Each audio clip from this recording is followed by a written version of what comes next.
Welcome to Always Listening. We are your hosts. I'm Joel. I'm Jay, the guy who said he was ready and really isn't.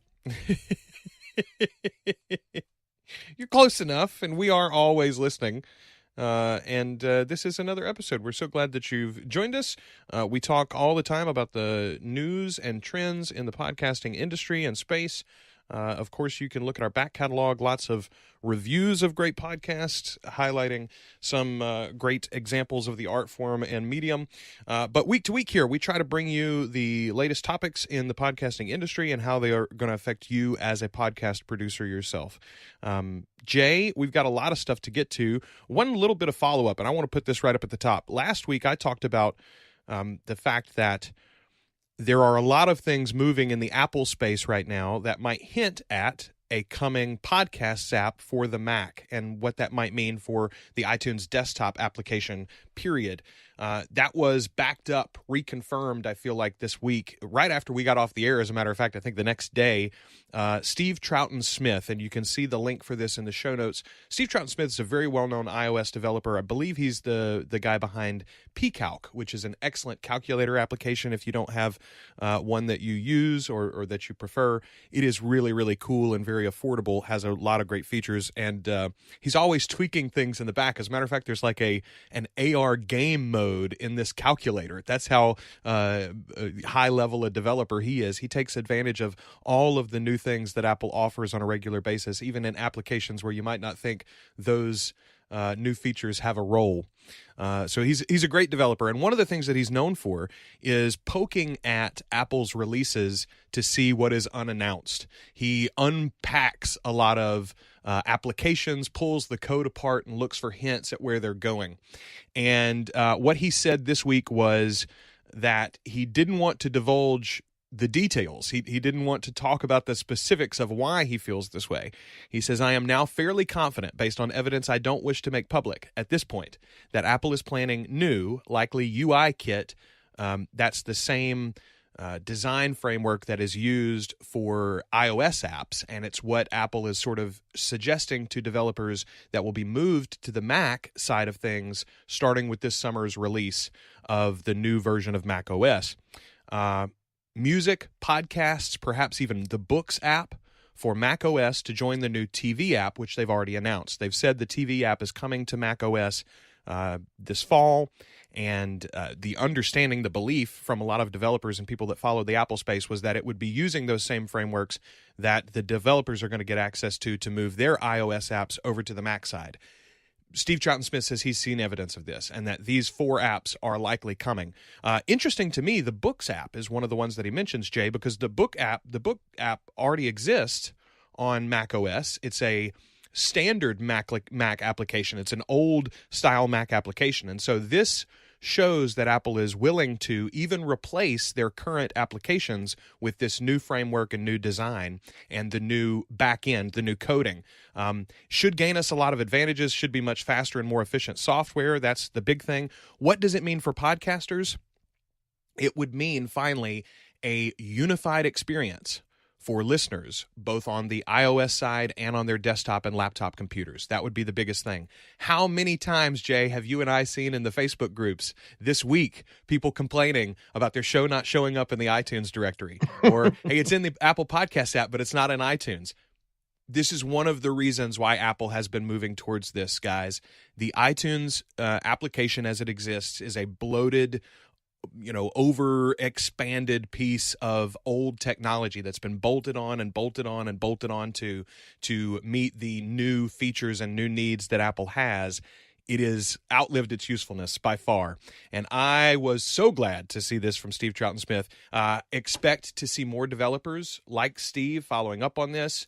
I would expect pretty soon you'll see somebody publish something that they've found in the code. Steve says he's keeping it to himself right now. I would be surprised if somebody else didn't come out and show their work, so to speak.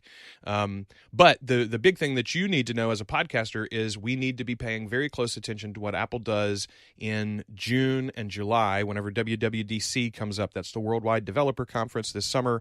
They will lay all of this out. They will give us timelines and a basic idea of when this will be finalized so that we as podcasters can prepare for this new world in the fall. So pay attention, be aware, and those of you that hate iTunes, celebrate. Well, you're still going to hate Apple. I don't know, Sure. maybe not. But here's a couple of things I'll add to that. One, congrats to you because you pointed this out immediately after the presentation a couple of weeks ago. So kudos to you. You were on top of this.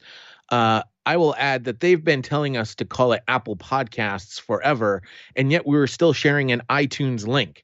When you copied to share the link of your podcast to Twitter or Facebook or whatever, it went to iTunes. At least it did on the desktop. So to have the uniformity that they've been trying to tell us to start calling it Apple Podcasts. Well, now they're going to force you to do it because iTunes will no longer be a thing. The other thing I wanted to point out is my phone updated with the latest iOS the other day, and there was this new little app on my phone that's like a square with like a red stripe horizontally through it, and it says news on it. And then I got an email saying, hey, check out the new Apple News app. And I was like, new? It's not really new. It was always there. You just changed the design of the app to. I was like, oh yeah, that looks like an N. I get it now. That's that's supposed to be an N, not a red stripe through a white square. Okay, get it. And the other interesting thing there, the reason why they're telling you about news now more than they have in the past, Jay, is because they have something to sell you there, right? They have a News Plus subscription, $9.99 a month, that'll give you access to a bunch of magazines and newspaper content and online subscriptions, et cetera, et cetera. So again, we've talked about Apple getting more interested in the podcasting game. Having this app unified on the desktop and the mobile side would allow them to begin to do something like that. Serve original content, serve premium content, serve a premium subscription model, begin to take donations and pass those on to podcasters while taking a piece, for instance. All those things become possible if they have that unified app across their listening ecosystem, I think. So I would expect to see Apple ramp that up in the future. Awesome. Well, there really isn't a lot of news. I put the title on our show note. I don't know if you're going to keep it or not, but I like it actually. I called it "All's Quiet on the Podcasting Front." Too quiet. But we just had Radio Days Europe last week. There wasn't a lot of news that came out of it. There was still more on the Google versus the BBC. That was pretty much the highlight, I think, of that particular conference. The NAB is happening this week. The big guns are out there. They're all excited. They're front and center at the NAB, the big guns of podcasting, that is. They're doing a lot of, I think their presentations, their stage presentations are happening tomorrow.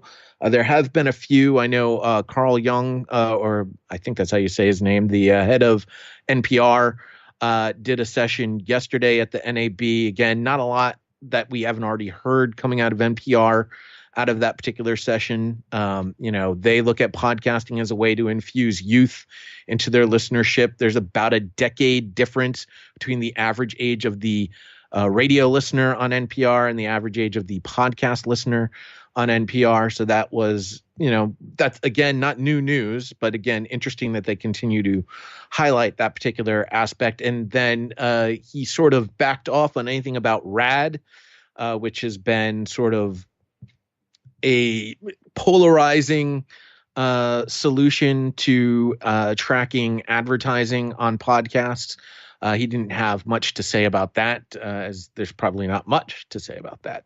There's still a lot, as I said, it's polarizing. You're either for it or against it. There doesn't seem to be a compromise or a middle road in there somewhere. I'm sure there is, but people smarter than I still haven't found it. So that's sort of what's going on right now in the podcasting space. There's a lot of there's a lot of conferences going on. Oftentimes announcements come out of these conferences. Companies plan on making their announcements during these conferences, but we haven't really seen anything just yet. So a lot of the news that I focused on this past week was sort of, I'm big on the advertising in podcasting. That's sort of my thing. That's really what got me more involved in the podcasting space than just being the lead producer at ESPN. And there were a number of different articles that came out this week that I thought were very telling about where we're at in the podcasting space in terms of advertising. The first one I want to bring up is from business.com, and it features the CEO of Oxford Road. Now, Oxford Road is a major advertising company. They act as the middleman between the podcasters and the advertisers. And I thought this was a rather interesting article because it was directed to the advertisers on how to successfully run a campaign in podcasting. And what is great about this is exactly what we as an industry need more of. Not only do we as podcasters need to educate ourselves on how to best sell our podcasts to advertisers, we as podcasters also need to educate the advertisers how they're going to see their best return of investment. And I've said this to different podcasters numerous times. You have to understand that an advertiser isn't just giving you money because they think you're a nice guy and they want to pat you on the back. Oh, you made this great thing. Thank you so much. No, they're giving you money so that they can make more money. They want to pay you to get their message out to sell their product. That's the ultimate deal there. So what you now are becoming is a salesperson for their product. Now, whether that's in a host-read ad where you're essentially giving an endorsement to that product, or you're just a pitch man, hyping up the message, getting that message out, getting as much impressions as you possibly can so that product is the top of mind for a person who's going out and looking for new auto parts or looking for car insurance or whatever that particular product might be, buying a new mattress, getting food delivery to prepare for your family. Whatever that product might be, that's your role as the podcaster when you're taking on advertising, is to make more money for that advertiser. And when you do that, they pay you more money. It's a symbiotic relationship there. And so understanding how to get the advertisers to understand how you're going to best give them a return on their investment is exactly something that you should be doing. And the folks at Oxford Road have been in the advertising business for quite some time. And it was good to see them put out an article just like this. It was a very interesting article to me, Jay. The thing that blew my mind is the dollar amounts that they're talking about. And again, I think it just shows the areas of this industry where I play and have spent my time versus the areas of the industry where you have spent yours. In the second paragraph, they're talking about who should advertise. They're starting with direct to consumer brands, and of course that has been the bread and butter for podcasting. But they're talking about budgets. $50,000 is a minimal viable test spend in their opinion, and they're talking about how to spread that out and how to make that first spend most effective.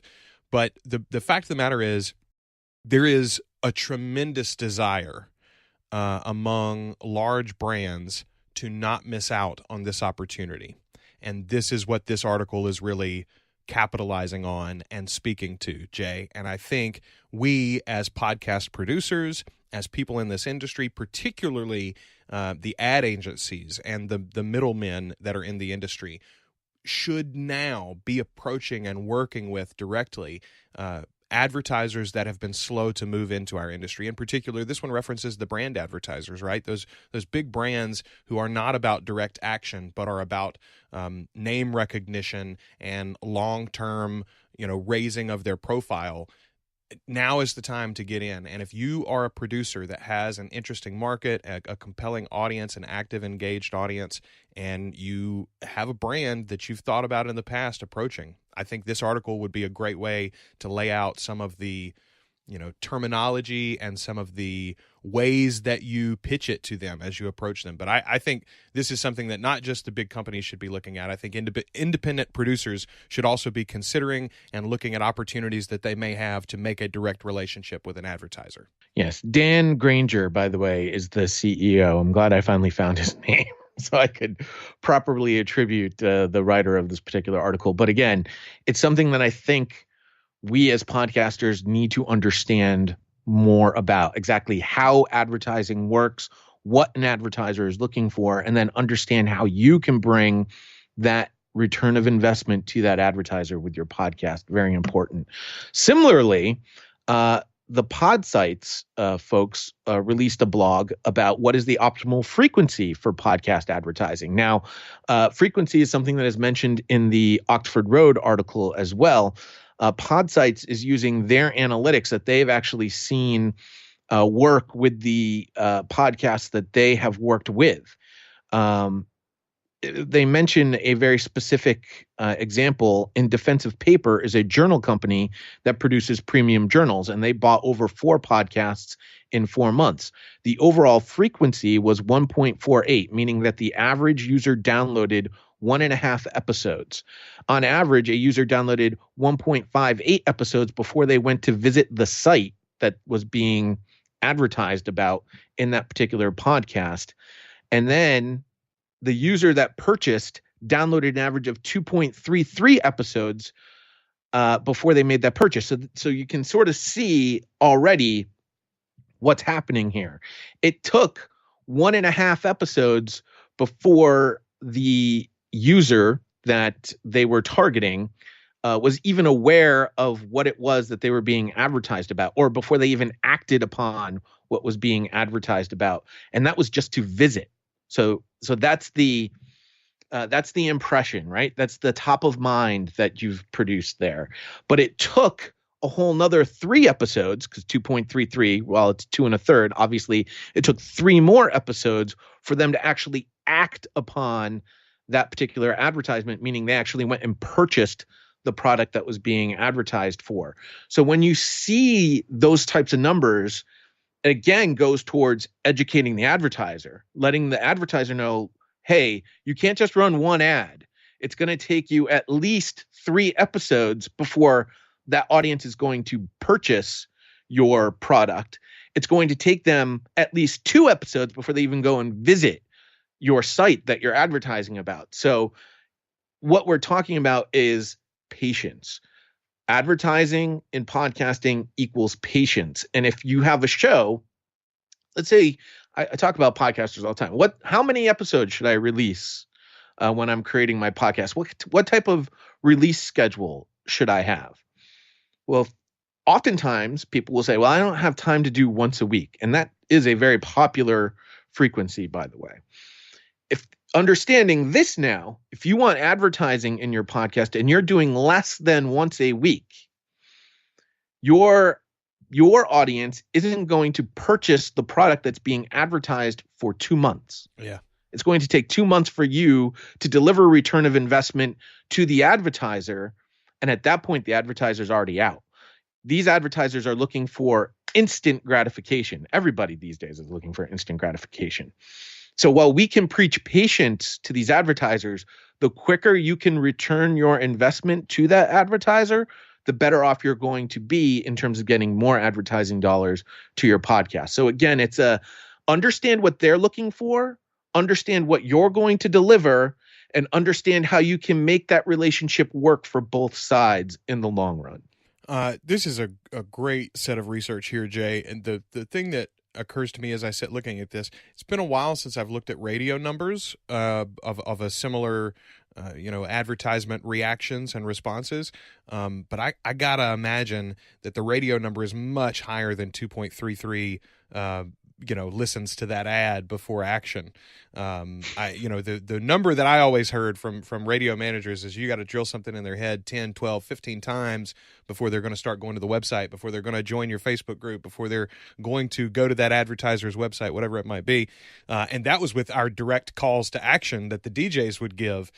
Advertisements, even more so. We've talked about that lean back atmosphere where when the attitude and the tone switches to the advertisements in radio, we've been pre-programmed to switch the station. So again, I think these numbers, if you approach advertisers and you show them research like this, those that haven't looked at the podcasting space seriously are going to have to take it seriously, because these numbers are amazing compared to their other media experiences, I would say.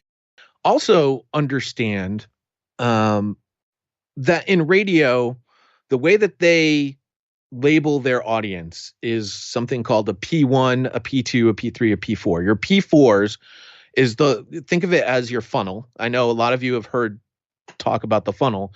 Your P4s are the largest part of your funnel. They're the ones that are casually listening to your radio station. They're coming in and out.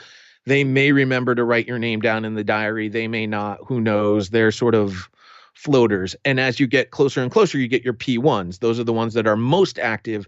They're your most dedicated listeners. They're the ones that are going to listen to you no matter what. They're not changing the station when the ads come on. They're sticking to your station all the way through.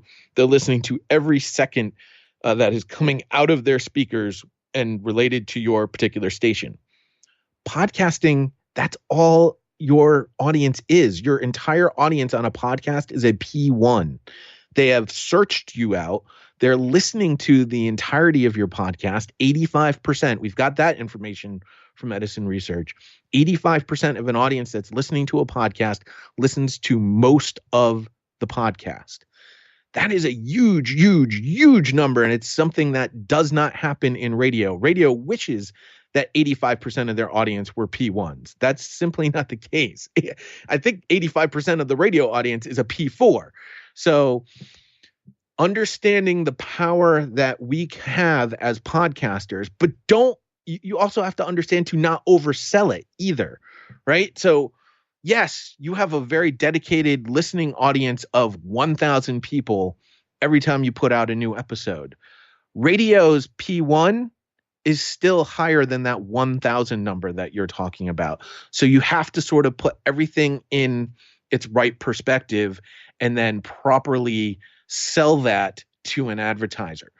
Your 1,000 will get bigger. We see the numbers. Edison Research keeps saying, recognition of what podcasting is, all of that is growing. It's just growing very slowly. I'll point a finger right at me. When I first started podcasting 14 years ago, I thought we'd be way beyond the point that we're at right now. But we're going to get there, and we'll get there soon enough. Let's just understand the perspective and put the right perspective on everything that's going on, and understand that it's not instant gratification. Nothing is. We're going to be there. It's going to be great. Everyone's going to benefit from it. Patience, my friends, patience. Patience indeed.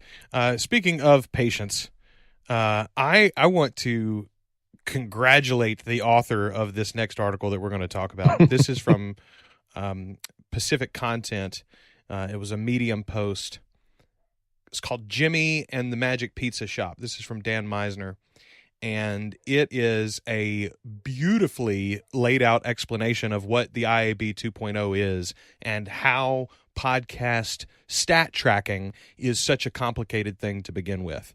The metaphor is a pizza shop, a magic pizza shop that gives away free pizzas. And yet they want somebody to tell them how many people they're serving with pizza every day. And so Jimmy McMetrics stands outside the door and counts the people. But Jimmy discovers counting people that want pizza and that have taken pizza is a difficult thing. Do you count them if they take only a slice? What if they take a crumb? What if they come back multiple times for multiple pizzas, Jay? Do you count them multiple times? These are the issues that confront us with the IAB 2.0. And again, if you've ever wondered about why is it so hard? You see the downloads. Can't you just give me that number and that's the number of people that have accessed my content? It is not that simple.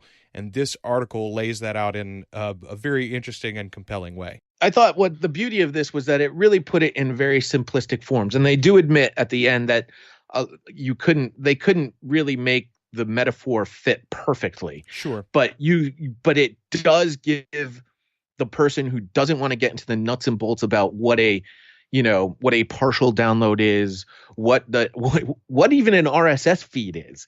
For those people that don't want to get into that sort of technicality, this explains in a very simple way exactly what the problem is in terms of measuring podcasts. And it's well written and highly recommended to read. Yeah, honestly, if you've got any confusion over that, you need to go and break it down all together and go through it, read it again, read it a second time, share it with your co-hosts that have asked about download metrics. The takeaways are this: the entire industry is moving to a new standard. And we are. I think long term, 10 years maybe it won't take that long. I don't know, Jay. But at some point in the future, we won't be talking about downloads. We'll be talking about listens, I think. I think Spotify is pushing that. I think Apple's going to be pushing that as they move forward too. And Everyone else will fall into place. If your download numbers change as a result of IAB 2.0 audience, your audience hasn't changed. If IAB 2.0, if your media host changes your metrics, your stats have changed, your audience hasn't changed. This is so important. Nobody went away. Nobody stopped listening to your show. I see across the ecosphere right now, I see producers worried about this. Oh, I had a big day. I had a small day. I've seen, you and I talked about our show has had a recent trend with some slightly different numbers, and it's specifically because this IAB compliance is happening behind the scenes. All of these companies are working to get closer and closer to what we decide is the truth of our industry, right? And we understand this article lays out how difficult that is to quantify exactly, but we're hoping to be closer to it at the end of this. But that hasn't changed the actual amount of people that are interacting with you. The folks that are on your Facebook group, the people that email you, the people that review your show, those people are all still there. Every other non-download metric of success is still relevant too.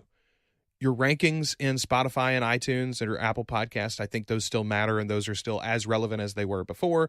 Your, again, the size of your Facebook group, the number of interactions that you have from your audience throughout the week, all of those things are more accurate measures of the engagement of your audience, I think, than what your download stats are anyway. And then finally, for brands especially, downloads can't be the only metric of a podcast success. But I think that's so true for individuals too, Jay, isn't it? When you start a show and you first get rolling and it's like, okay, 20 downloads an episode, 100 downloads an episode maybe. Hey, we hit 200 this week. Those are exciting moments, but at the same time, it can be so frustrating when you put in 40 hours worth of work and then you're like, what, 20 people listen to that? That's all I got? Think about, though, the one person that reached out and said, Joel, thank you for that episode. I can't tell you how glad I was to hear this sort of discussion or this story or that bit of news or, oh my God, I'd never thought about treating my podcast that way, and you guys totally turned my attitude on it. Those are the impacts. That is the effect. That is what we're doing this for. So, download metrics are not going to be the only thing that matters. They're not the only thing that matters currently, and they won't be in the future. Your audience not changing, I think, is key. Todd Cochran has mentioned this numerous times.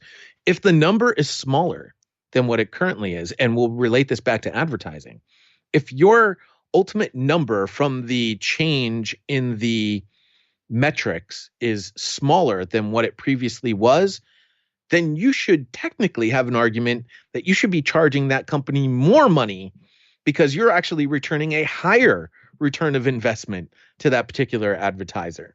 So that'll be an interesting battle because ultimately the one with the purse will control that argument. But at the end of the day, understand that guys like Todd Cochran are going to fight for that to be the case. You don't have to worry that the advertiser is going to be like, well, your audience is lower, so we have to pay you lower. No, actually, you've returned a higher return of investment to that particular advertiser. You should actually charge them more. Ultimately, the compromise is you should get paid the exact same amount.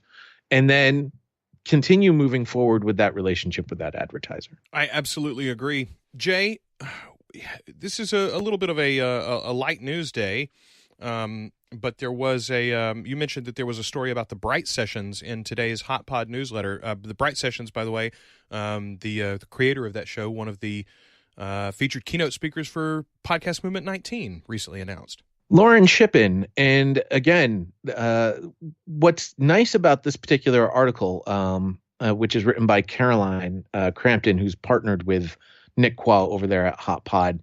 They're doing a series now about making money in podcasting, and they're going to highlight the many different ways that one can make money in advertising. There's a story from Nick about Luminary, which I'm going to skip over. But Caroline talked with Lauren Shippen, and Lauren talked about the struggles that she encountered when creating the Bright Sessions in 2015. And she tried to do it with as little cost as possible. Now, if you don't know what the Bright Sessions are, it's a fictional podcast with with actors. So there are many different costs, and we've talked about this, and we'll talk about it some more when we get to the podcast recommendations today. What it costs to actually make fictional audio in the podcasting landscape, and she mentioned that the financial realities really sort of highlighted her struggles in making this particular podcast because she still need to have a day job to keep the lights on and keep the rent paid. And she was working 80 to 100-hour weeks in doing the podcast and working a regular day job.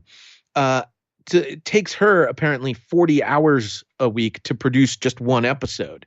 And I can totally understand that when you've got multiple actors who probably are on different schedules and you're trying to piece together however many different acts you're going to do in one particular episode. And, even just from a podcast editing standpoint, we've had conversations about this. You use the rule of 3-to-1, 3 hours of production to 1 hour of recording.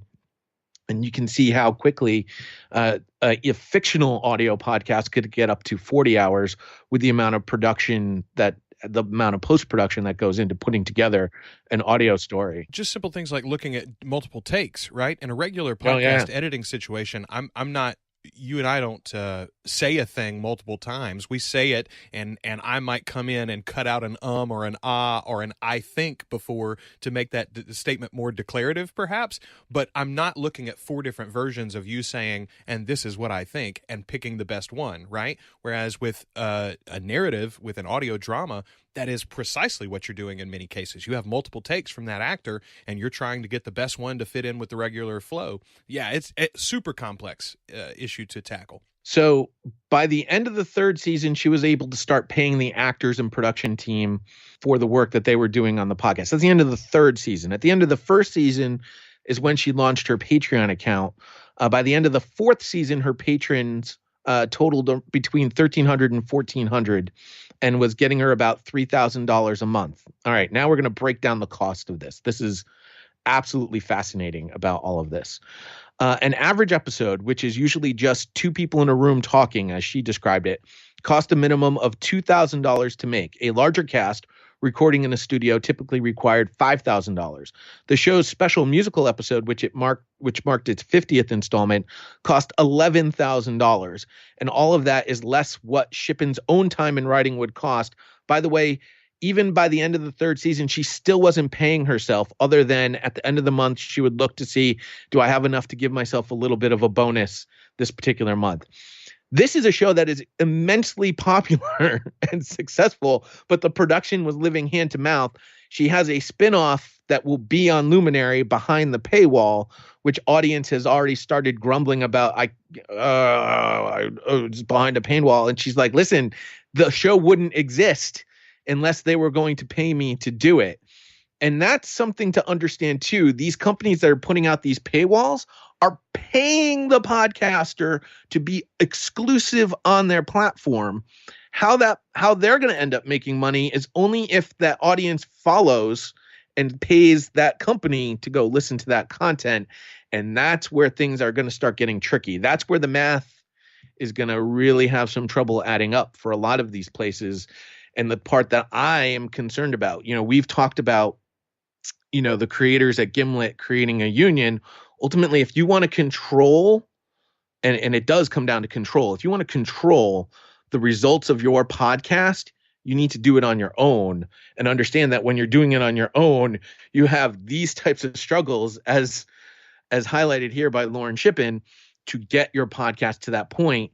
By joining up with a Gimlet or a Luminary or a Wondery or any of those other places, you give yourself that fast track to a little bit more success, but you end up giving up some of the control in the process. And that's the sort of thing that you need to understand. As an independent podcaster, you can be successful, but as pointed out here, even after 4 years, you still may not be making enough money to pay yourself in the end. And it was a harrowing story in some ways, like putting myself in her shoes and the level of work and toil that she's put in. The content is amazing. You're absolutely right. I'm reminded, Jay, I've got friends in the music industry. I've got a musician friend named Adam Dale, and he and I were talking one time about this move over the past decade or so to streaming and the ways that it is changing the music industry. And he says, when I hear people say, streaming services don't pay musicians enough, or it's a shame you can't make a living as a musician anymore, et cetera, et cetera. He said, I just think about the historical anomaly that was the recording industry, right? Like we had this thing in the middle of the 20th century where popular music's reproduction enabled a business. The fact that we were printing little discs, little plastic discs, and sending those around the world, that created this massive industry that could funnel into creativity. But it's sort of exactly that, just a historical anomaly. For all of history, most musicians, if you were that as a actual profession, the only way you could do that as a profession was if you had a patron. You would have a wealthy person that suggested to you what sort of artwork you would make. And then you would make that artwork for that person, and therefore they would provide for your living. And I'm not saying that the window of creativity in this podcasting space has closed, but I do think that the average producer, if you've got an idea for something, big and bold like the Bright Sessions, you need to be realistic about what the future is for that. There is no gold rush, as the Bright Sessions story will tell you. There is no quick path to fame and fortune through creativity. Even someone who has an incredibly popular show, who is recognized by her industry as a leading creator, highlighted here as we just mentioned she's going to be a keynote speaker at Podcast Movement 2019. That shows you that she's on top and recognized by her peers, and still she couldn't pay herself. I see the move of these big companies into the space, the Spotifys of the world, hopefully Apple getting more interested. I see it potentially, Jay, as a way to extend this creativity period with their funds without the concern of immediate return, right? Like Apple wants more Apple users, and they want their Apple users to spend more time and attention in Apple applications. They're willing to pay for content to make that happen. Look at what they're doing with the arcade right now. Apple Arcade is happening now, or it's going to happen this fall, and that's effectively what they're doing there. Apple is going directly to game developers and saying, hey, let's give you a big chunk of money to make that game. We'll basically pay for that game. We'll help you release it, and then we'll have great terms so that you can benefit from the use and the playing of that game and make more money after the fact too. But we're going to take the production costs off you to start with. I envision that very much happening with this podcasting model. And I see potentially the sort of stratification being okay. Some shows, some creators going to these big tech companies with paid upfront shows behind paywalls to then also support the thing that they're doing out in the open. Bright Sessions isn't closing. Bright Sessions isn't shutting down, right? She's adding to it with a spinoff that's going to fund the project as a whole. I think lots of creators might find relationships like that with the big companies like Spotify and Apple. I've got my fingers crossed. I think so. I think, again, it all comes down to there's room in this space for everybody. Like, it's not just all advertising. It's not just an all Patreon. It's not just an all merch sort of solution. Really, you want to get as many streams feeding that revenue river, because that's really how everything in life works. Get on as many different platforms as you can, get as many different revenue streams as you can, and ultimately you're going to find the most success. And if there happens to be a company that notices the work that you're doing that stands out amongst the rest, then congrats on you, my friend. Take that ball and run with it, and run as far as you can. And like you said, maybe it's something that helps fuel your next creative project. Maybe it's something that will lead you to the next thing that you want to work on. And, all on you, my friend. Jay, let's get to a couple of dates that we want people to remember about, and a little preview of what you're going to hear from us next week, as a matter of fact. So 2 dates for your diary here. First, this Thursday, April 11th, and there's a Link in the show notes. You can register for the Edison Research Reveal the Podcast Consumer for this year. We're going to be watching that presentation. And then on Monday, April 15th, next Monday, Jacobs Media Tech Survey, a survey of radio listeners with some podcasting info. That's going to be released on Monday, April 15th. There's a link to register for that as well. What Jay and I are going to do actually next week, we're going to be watching both of those. And then on Monday afternoon, as soon as that presentation from Jacobs is over, we'll go on. We may even live stream it if we can, but we'll go on to discuss that, and then we'll have our episode up sort of as live reaction to those two releases. It might be a little earlier next week, but it'll be out there. Then after that, you got Coffee with Envision on Tuesday, April 23rd. This is a radio webinar. It's free, focusing on the on-air talent, but again, potentially interesting and might have some good things to offer for producers and people in the industry in general. That's on April 23rd. So you got this Thursday, April 11th, Monday, April the 15th, and Tuesday, April 23rd, 3 big webinar events for you to check out. Yeah, the first 2 are obviously research done on the podcasting audience that's out there. So those are obviously very interesting for us from that perspective. I included the Coffee with Envision. It was something that I just happened to come across literally this morning as I was scrolling through. It's a free webinar where there will be talent from the Envision Radio Network providing tips and talking about the on-air product, how to produce better on-air product. And one of the things I always come across when I'm talking to podcasters, Joel, and I'm sure you come across this too, is I went to school for radio. Like when I went to Emerson College, I went to learn all about radio. So I have training in all of these types of things. I have a long storied career in radio, most of it at ESPN, but I have professional training in how to create radio programming. And that's something that many podcasters don't. Their training is, well, I listen to this show and I'm just going to copy sort of what I hear. And so they don't have that professional insight, the theories behind why you do certain things, why a tease is important, even if it's not at the beginning of a show, why you tease upcoming content in a middle of a show, what the importance of doing that sort of thing is. And that's exactly what Envision will do. Now they're going to do it with a radio slant. So understand the purpose of radio is to keep a listener listening for the next 5 minutes. That's sort of the thing that they're going to be talking about. But you can still gain a lot of very important insights by listening to what radio people are doing and why they're doing it, and apply that to what you're doing with your podcast and why you should be talking about certain things in a certain way. Yes. And I think there's a lot to gain there for producers. Jay, let's wrap it up. Let's talk about what are we currently listening to this week? You want to go first? You want me to? I can go first. Last week I talked about the Blackout podcast, the audio fiction podcast starring Rami Malek. And so I went, you know what? Why don't I go listen to another audio fiction podcast that's had some critical acclaim? And I listened to Wolverine: The Long Night, which originally was released on Stitcher Premium. And then after a few months had gone by, they released it for free out into the wild, so to speak. And I have a lot of the same criticism for Wolverine: The Long Night as I had for Blackout. And again, this has to do with leading into commercials. Their solution to this, and by the way, a lot of their commercials were just for other podcasts available on Stitcher Premium. So I don't know exactly how they were paying themselves to advertise themselves. Didn't make sense. But they went to commercial with, this podcast will be right back after a word from our sponsors.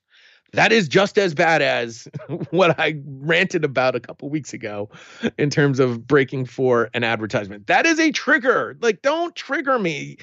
And especially with Wolverine, the way that they produced it, they had long periods of music that they would fade out, and then they would come in with this message. Just fade out. Yeah, fade that music out, go to the commercials. And go right to the commercial. Like, you don't need to tell me you're going to be right back, because honestly, you're not going anywhere. I'm not going anywhere. I mean, TV doesn't do that, right? TV does not do that. They don't do that anymore. Even reality TV shows or like the morning shows, they don't, they tease the next segment sometimes, but they don't say, and now we're going to get paid. Like, it's just, Oh, it's so frustrating, Jay. It is really. I don't quite have the angry with my lightsaber out like you do about it, but it does frustrate me as well. My currently listening is a show that I actually am a rabid fan of. I've listened to the Wolverine show, by the way. I listened to the whole first season. I haven't heard the second season. But It's I'm available excited on because Stitcher Premium now. well, they bring him down to the bayou, right? It's set in and around New Orleans, I think. I think Gambit's maybe a character in that season too. I loved that show. I enjoyed the first season quite a lot. I will check out the second season as well. And I think that is a pretty decent. I don't know how how it's done for them business wise, but I do think that is a great model in that they had that premium window, right? Your subscribers can get it early. If you're really a rabid fan, you go and pay them to get that Marvel content. If not, you can get it later, ad supported. Works out fine. I think that is a solid model. I hope more companies do that, and I hope that companies like Stitcher and Midroll continue to do more of it. The show that I'm listening to this week is Upgrade from Relay.fm. Relay.fm, by the way, is a great example of an independent podcasting company. Two people behind it, Stephen Hackett and Mike Hurley. They're the two founders of Relay.fm. They were both just big podcasting fans, podcasters themselves. They had worked with Dan Benjamin's 5x5 network in the past, I think, among others, and they decided to go out on their own. They are primarily about tech shows. Most of their shows are about technology. Not all of them now. They've spread out a little bit. They've got some great independent producers that work with them, and they have a great corporate atmosphere that allows for creator-owned shows, and like Max Fun is a nice collective for producers to get into. Upgrade, in particular, is generally hosted by Mike Hurley, one of those founders, and Jason Snell, who has been in the Mac space for years and years and years. He's been a writer for Apple technology and Apple coverage for, I think, 30 years now almost or something. He was there from basically the very beginning, worked with Macworld back in the day magazine. This episode, though, that I'm highlighting and I have linked in here, it's episode 240, actually features Jason Snell with John Siracusa, who is another Apple podcaster, and he's a developer himself. Used to write these great lengthy reviews of every Mac release every year. He retired from that a couple of years ago. But the two of them in this episode, among other things, talk about the potential breakup of iTunes. The name of the episode is episode 240 of Upgrade, Dance on the Grave of iTunes. So I think that was an interesting thing for me, and I wanted, again, if you're interested in this and you want to hear from two people who are very steeped in the Apple space specifically, as well as the podcasting space, that's a great example of a conversation that you can jump into. And they talk about some of the broader applications, not just for podcasting, but for what else does it mean in the Apple world when iTunes goes away. What does it mean for Windows users? Jay, for instance, if you're not a Mac user, iTunes is sort of like the only way that you can plug in and interact with your iOS devices in a lot of ways. iTunes is used as a means to do backup and syncing and all sorts of things. Where are all of those features going to go in a world where iTunes is deprecated? So they talk through some of that. Great episode, Relay.fm, Upgrade, episode 240, and you can find the link in the show notes as well. You can find our stuff, alwayslisteningpod.com. You can find us on Facebook as well. We've got a group that you can join. You can like our page for posts as well. We're on Twitter too, alwayspod. And Jay, where can they follow you? Facebook.com/PodVader page. It's probably the best way to follow me. I'm on Twitter at @TheRealPodVader. @TheRealPodVader is going to tweet about a lot of things, by the way, more than just podcasting. You're probably going to see a lot more football stuff on Twitter than you will podcasting stuff. Really, the PodVader page on Facebook, you're going to see more podcasting stuff. And nextfanup@gmail.com is probably the best way to get in touch with me via email. Excellent. You can find me, propodcastingservices.com, or on Twitter @TheRoguesLife. That's a good warning, actually. You're going to see a lot of politics tweets if you follow me, so know that. I do talk about podcasting on Twitter as well.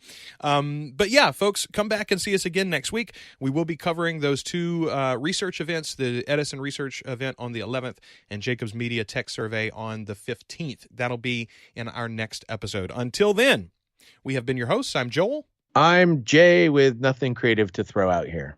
And we are always listening. Yeah, I know I ain't seen it all, but I've seen enough.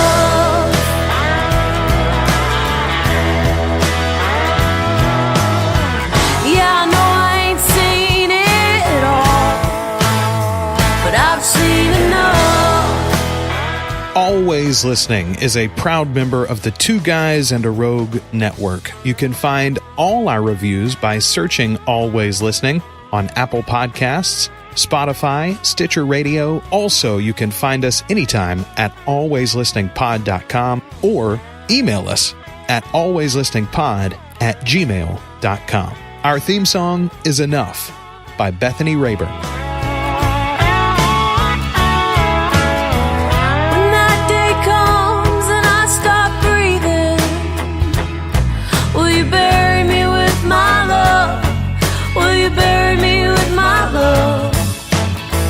If I never thought twice about dying, then this ain't no life at all. Honey, it ain't no life at all. Yeah, I know I ain't seen it all, but I've seen enough.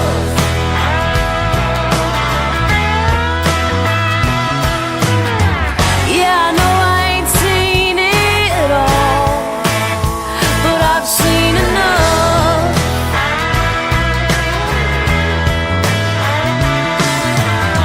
Yeah, I know I ain't seen it all, but I've seen enough.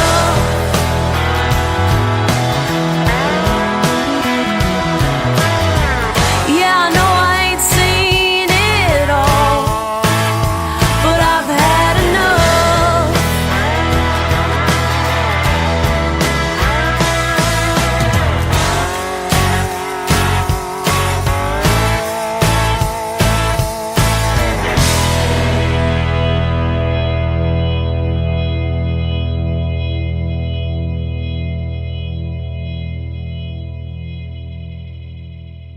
Two Guys and a Rogue. I'm one guy, I'm the other. and this is the network.